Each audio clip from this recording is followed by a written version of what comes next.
Welcome to Linda's TV show. If it is your first time of stopping by or coming across my YouTube channel, you are highly welcome. Please, I beg you for this favor, click on that red button that says subscribe. Beside the red button is a notification bell. Turn the bell on so that anytime I upload a new video, you will be the first person to check it out. I appreciate each and every one of you who always come back to watch my videos. Like you know, I present news on daily basis to you.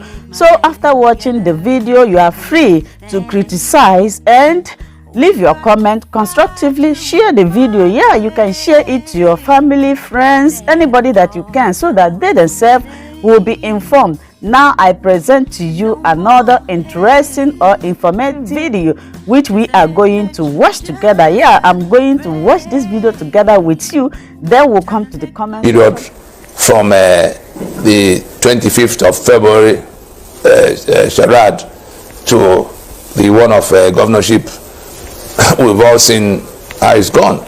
And so we have come the morning after to address a number of specific constituencies, specific segments of society, segments of stakeholders, and to invite all, even those who made mistakes, even those who didn't listen.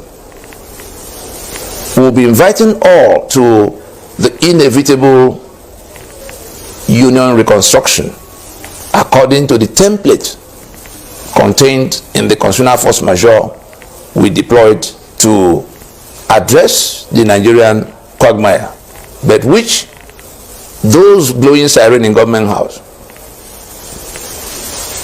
controlled by the caliphate and the regional renegades from the south and middle belt, who all subscribe to the constitution that is the problem. We have seen what kind of democracy we can get from a constitution of apartheid. We can see now what kind of outcome that can come from a fraudulent arrangement mandated by a fraudulent constitution, carried out by crooked people, including the contestants. All of those who went to contest election under the 1999 constitution are as crooked as that constitution. The INEC, that is the mediator, is as crooked as the contestants and the constitution. We have seen the outcome. But we have some people we must deal with differently from those crooked ones, the ones who are deceived, the young people who did not know that the constitution was the problem and therefore were goaded into believing that election will produce another set of leaders or some great leader that will pull them out of what they were seeing. They knew what they were seeing. They were seeing corruption. They were seeing killings all over the place. They were seeing impunity all over the place. They were seeing decaying infrastructure. They were seeing inequality, particularly in opportunities, for which reason they have had to flee to all other parts of the world, anywhere but Nigeria. But they didn't know where it was coming from. And those who were in a position to know, led by Ninas, were telling them that it is the constitution of Nigeria that is the problem. But there are some others whose whole thoughts are fixated in government house. They say no, it's leadership. Characters like Professor Utomi, characters like Peter Obi, that because they say constitution is not the problem, that it is leadership. Now we have gone to election mandated by that constitution and we have seen the outcome. And so the first part of this address will go to those young people who have somehow coalesced into what is known as obedient movement.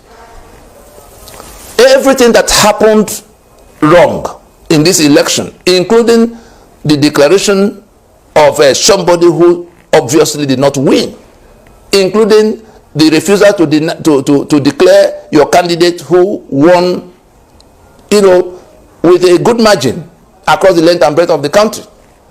The reason your candidate has not been declared is that there is an INEC sitting in Abuja. That same INEC sitting in Abuja is operating under the constitution that centralized the control of the electoral machinery, including for voter registration. In a federation, it should not be so that somebody sitting in one corner in Abuja and responsible for registration of voters across the length and breadth of Nigeria.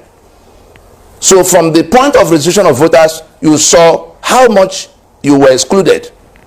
Then to the PVC printing and distribution, you saw how lopsided, in which children of 7 and 8 years were being issued PVCs all the way into Niger Republic.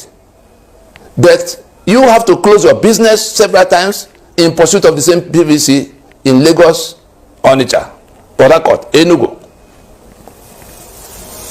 And so, if 50 million of you were supposed to collect PVC, the one issuing the PVC from that centralized position is able to deny 30, 40 million of you and give to the ones they chose. That's for PVC. The BVA that was deployed, that same centralized control was responsible for how BVA was programmed to function in your space, different from how it functioned in other spaces. It's all a matter of software. Let nobody think there's anything wrong with the technology behind BVA or the technology of PVC. Those technologies will have delivered, but for that centralized control. So let nobody deceive you into thinking that something went wrong with technology. No, it is the centralized control imposed by the constitution we are talking about that made it possible for people to sit in one corner of Abuja and make these things happen across the communities and the streets throughout the country. That's for BVA. Logistics. On the day of election, materials arrived in all the places they wanted the materials to arrive, 7:30 in the morning, 8 o'clock. But there are places where materials arrived 3 p.m., 1 p.m., in the midst of all kinds of running around. And so, while those who were going to vote for their own choice of candidates had every facility to begin in time with all their PVCs and BVA working, you are struggling. These are all happening because of the centralized control of electoral machinery under your constitution that put election as one of the 68 items on the exclusive list. Security, countrywide, is managed by the same people, such that in the places where they expect votes to go in a certain direction, they compromise the security. We saw when Tinubu's henchman, MC Olomo, was threatening people that if they voted, they would be carried out dead from the place. And we saw policemen that were with him supervising the brigandage. It is because of the centralized control of security that we saw most of what we saw that day. Again, centralized, constitution, exclusive list.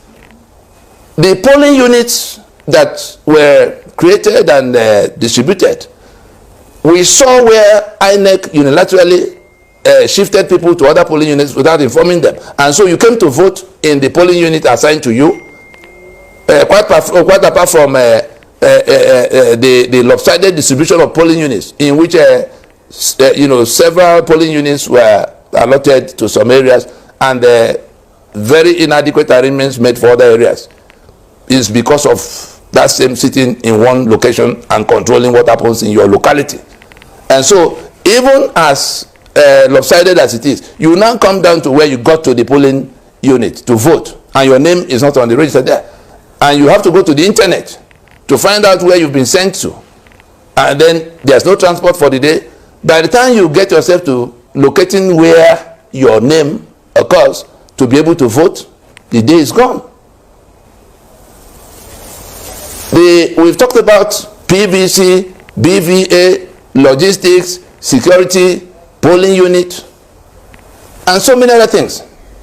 And so, at the end of the day, the collation we saw what the law said about collation, the transmission of result. Everything about the Electoral Act that was amended, I think was in 2022, it was to remove the human interference that now becomes rigging. When people have voted, count the votes in their presence.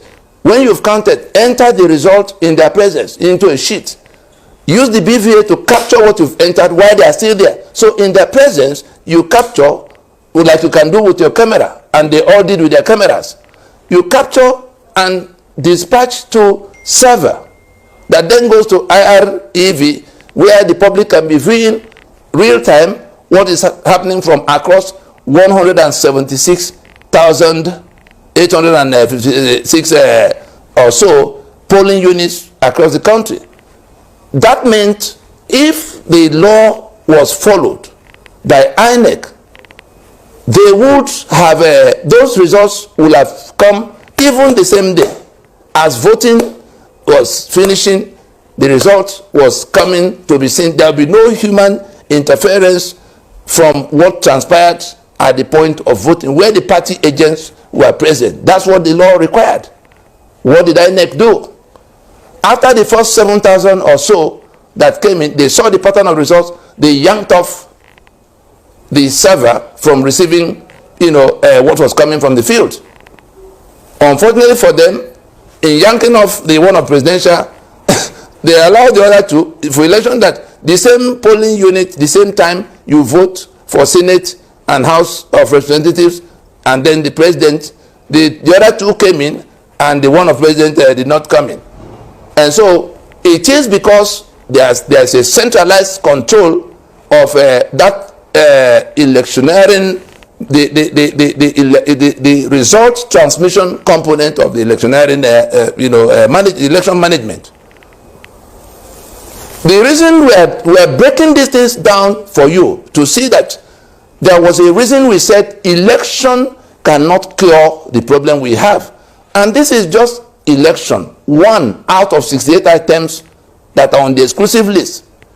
When we open up investigation into what is happening with insecurity, the killings that are happening in southern Kaduna and in Plateau and all over the country, if we say, why is it happening? You will see that it is same constitution that centralized control over arms and ammunition into the hands of the federal government that is now controlled by the Fulani. Because what has happened to us is that what we call the federal government is actually the Fulani that have hijacked the defunct federation, the carcass of the defunct Federation of Nigeria.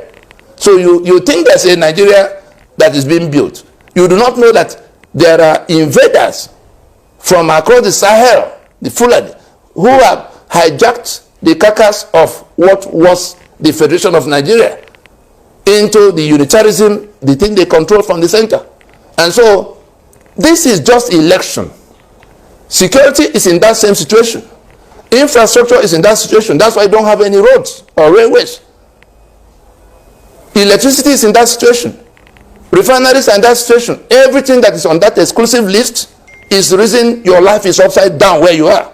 And in going to vote on the 25th of February or the 18th of March for governorship, you were actually reinforcing all of this.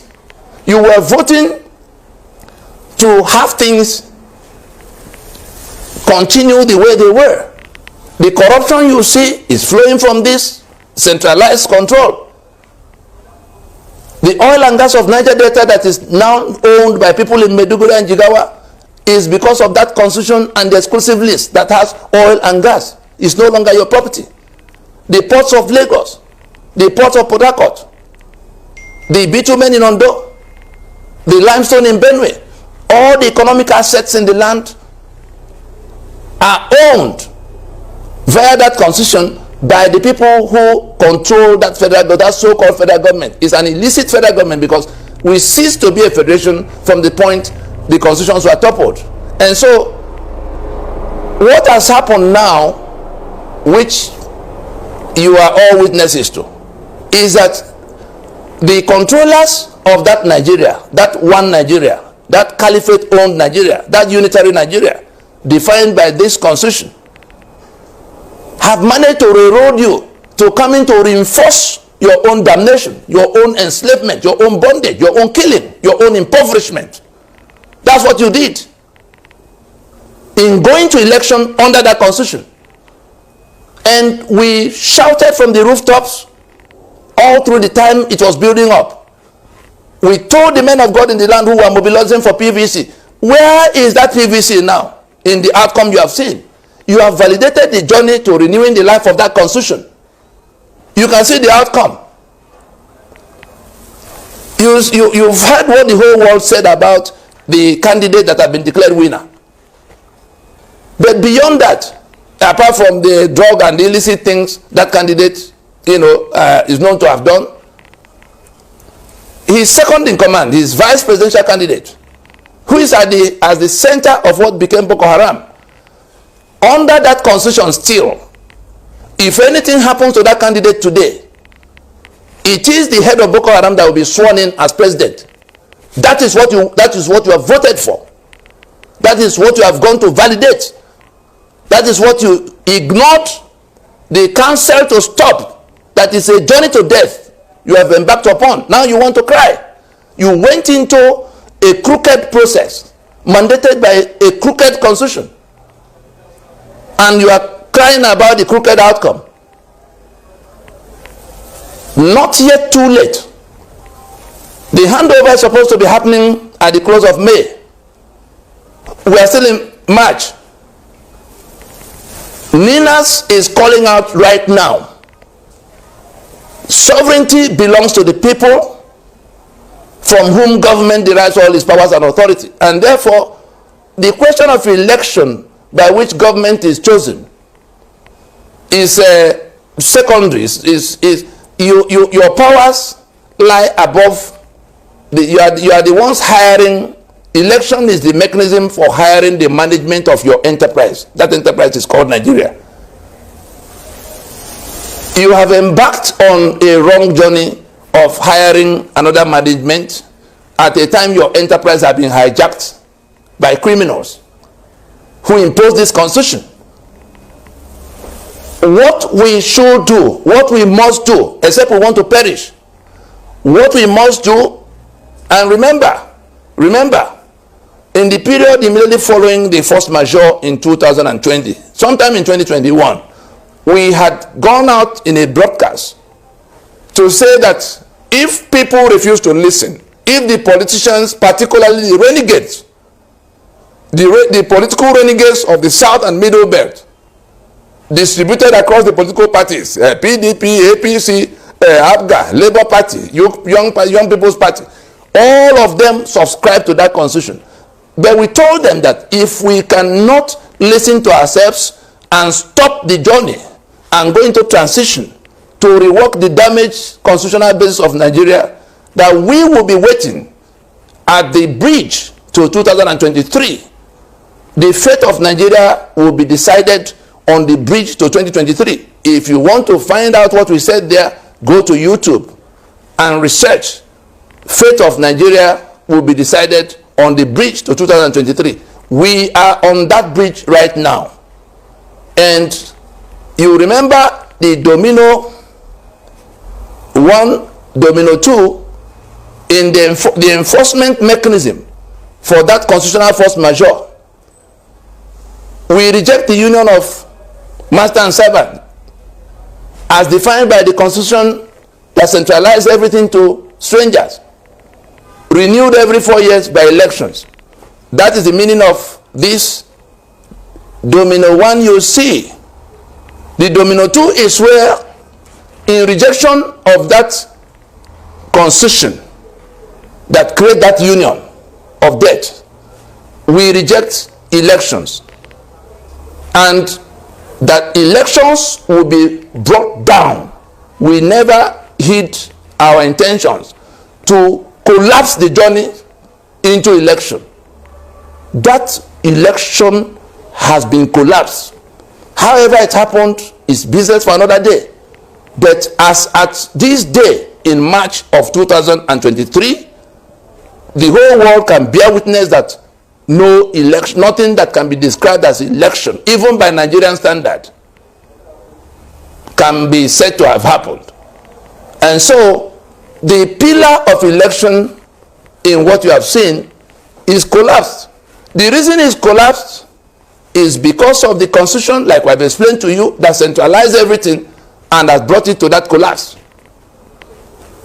We have to push harder for the collapse of that constitution to become manifest enough for everybody to realize that we have come to the end of the union of master and servant defined by that constitution. That is the enforcement of our force majeure. We started with enlightenment and sensitization. Then we went to mobilization. Today we have activated the Domino 2, which is the enforcement. Domino 2 is activated. Let Pastor Enenche be told that Domino 2 has been activated. He has seen this illustration before. Let Pastor Paul Adefarasini be told that Domino 2 has been activated. He has seen it. Let it try Godalo. Let El Buba. All of those who are mobilizing everybody to go and get PVC, the Catholic bishops in Nigeria. We sat down with you. We told you you were inviting your flock to death in the election. The reason we say it was death you were inviting them to is that the process has now produced an outcome. By the time the swearing in is allowed to happen, if it's allowed, on the basis of what we saw on 25th of February, you would have been the one responsible for leading the people who should have been looking up to you for direction. You led them to slaughter by asking them to go to get PVC in a battle that required AK-47, in a battle God had already given us victory. All we needed to do all the while was to say, Ninas is right, the constitution is the problem, we must go to transition now to rework the damaged constitutional basis of Nigeria. We came to you, we pleaded with you, we explained to you. You chose to go to mobilize them to validate the journey to death. That's why they've arrived now. But it is yet early.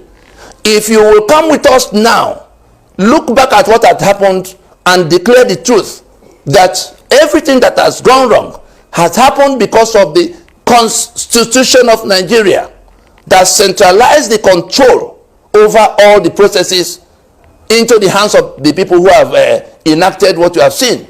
And therefore, no further business to be tolerated. Not the swearing in, not the handover, nor formation of government based on the charade we saw. It must be transitioned now for the sole purpose of reworking the constitutional, the damaged constitutional basis of Nigeria. Those who are talking about entering government for any other kind of purpose, oh, let INEC get it right. Upon which constitution? To do what? And there are some of us who are already gearing up. Some have gone to court. We're going to recover our mandate. Mandate to come and do what? To come and govern by this constitution that kill people, that impoverish people. For those who want to go and do all kinds of commotion, we saw it happen in Abiola time. Your mandate has been swallowed. You saw Mahmoud in broad daylight swallowing your mandate. That monster we were telling you about all the while, the constitution, that monster has swallowed your mandate. That monster is waiting for you with mouth wide open to come and recover the mandate. You enter into that mouth in pursuit of that mandate. Whether you went to court or you went to the streets, that monster will close his mouth. Some people's liberty will be compromised. Other people's lives will be lost because you are chasing after the mandate. But there's an alternative. What we are doing is to put that monster itself to death. That monster that is swallowing that mandate now. So you have a choice. to go in pursuit of the mandate, like we saw in June 12th. Abiola had a mandate. For 1 year, they will not listen to him. Then people mobilized to go and recover mandate. Eventually, we saw how some of them ended up in prison, including the candidate. Eventually, we saw how some of them got killed on the streets of Lagos and elsewhere, including the candidate who died in Abuja later. Mandate, liberty, life, in that order. But mandate for what on this occasion in 2023 under 1999 Constitution? And so we invite you. We know that you want mandate recovery. That's one prescription. There are some that PDP say, oh, cancel for a run.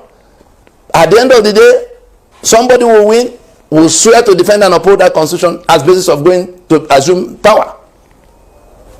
The court may say, oh, after all said and done, let the two front runners go and recontest in the runoff. When they recontest, one of them will win, will swear to defend and uphold 1999 Constitution as basis of assuming power. So whether we go to recover mandate, or we go to rerun, or we go to runoff, the result is exactly the same. The winner will swear to defend and uphold the 1999 Constitution, and you are back to where you are running away from. But there's a fourth proposition, which we are inviting you to now.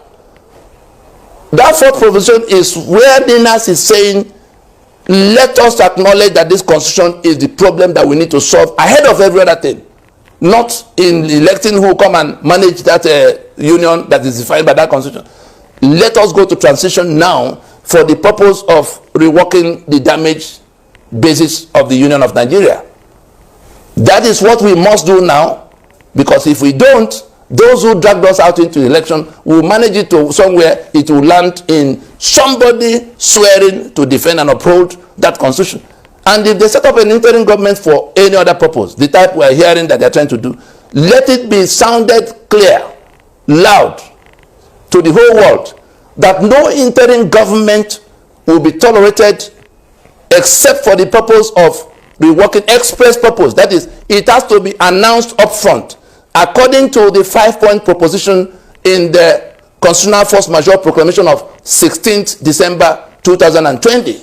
Those who want to gamble, whether it's soldiers that want to come and announce how they will go and hold the power a bit, and all these false prophets that are running their mouths all over the place, talking nonsense about what should follow, what will happen, who will be sworn in later. The union has collapsed. The election by which the constitution, they wanted to save the constitution that we have defeated. We have defeated that constitution. It is now delegitimized countrywide. Everybody acknowledges that that constitution is not basis, can no longer remain basis of union, and therefore had to be done away with wholesale, not business for National Assembly or anybody from executive branch. It is the owners and custodians of the sovereignty that will have to rework their relationships if they want to continue in any union. And so anybody who is being invited to come and hold the mantle for a little time, let Oshibajo listen to this carefully. Anything outside those 5 points of proposition in that Constitutional Force Majeure Proclamation that defines exactly what we'll be doing in that transition will not be acceptable. And let us be reminded that in that Force Majeure Proclamation, we indicated what we were going to do if the country refuses, the managers and operators of unitary Nigeria refuse to listen. The nationalities are going to reconsider their allegiance, their limited toleration of that constitution.